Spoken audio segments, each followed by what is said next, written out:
Hello ဒီနေ့တော့ API testing ဆိုတာဘာလဲဘာကြောင့်အရေးကြီးတာလဲဆိုတာကိုလွယ်ကူလေ့လာသွားမယ် API testing ဆိုတာ API တစ်ခုကောင်းအလုပ်လုပ်နေသလားဆိုတာစစ်ဆေးတဲ့ process တစ်ခုပါဥပမာ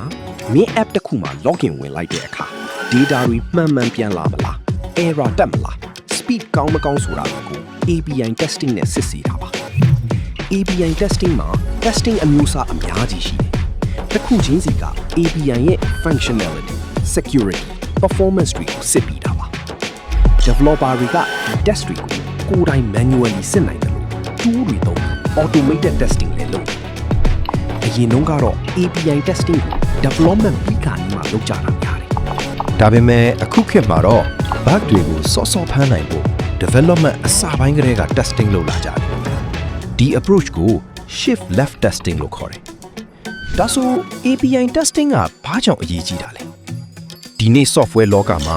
user တွေက slow ဖြစ်တဲ့ app တွေ error များတဲ့ app တွေကိုမကြိုက်တော့ API မှာပြဿနာတက်ရင် user တွေ error တွေမြင်ရနိုင်တယ် app ကနှေးသွားနိုင်တယ် customer trust ကျသွားနိုင်တယ် business ကိုပါထိခိုက်နိုင်တယ်ဒါကြောင့် company တွေက API quality ကိုအရန်အရေးကြီးလာပြီအခုခေတ်မှာ API fast development ဆိုတဲ့ပုံစံကို company တွေအများကြီးသုံးလာကြတယ်ဒီပုံစံမှာ application တစ်ခုကို API နဲ့အများကြီးနဲ့တည်ဆောက်ထားတာပါ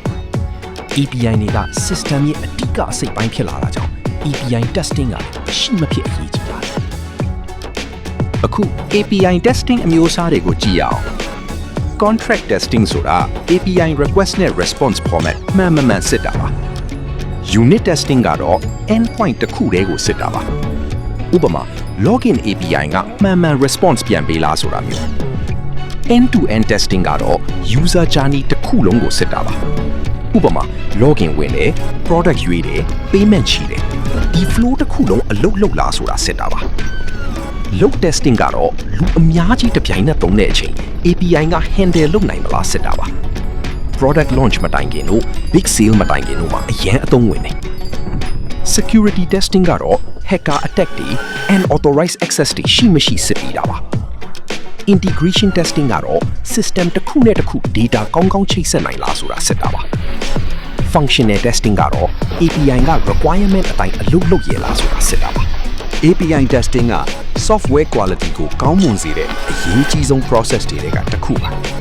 testing ကောင်းလုပ်ထားရင် bug တွေလျော့မယ် user experience ကောင်းလာမယ် app performance ပိုတည်ငြိမ်လာမယ် customer trust လည်းပိုရလာမယ် technology လောကမှာ quality ကအရေးကြီးဆုံးပါ API testing ကိုနားလည်ထားတဲ့ developer တစ်ယောက်ကပိုပြီး strong ဖြစ်တဲ့ software တွေတည်ဆောက်နိုင်တယ်ကဲ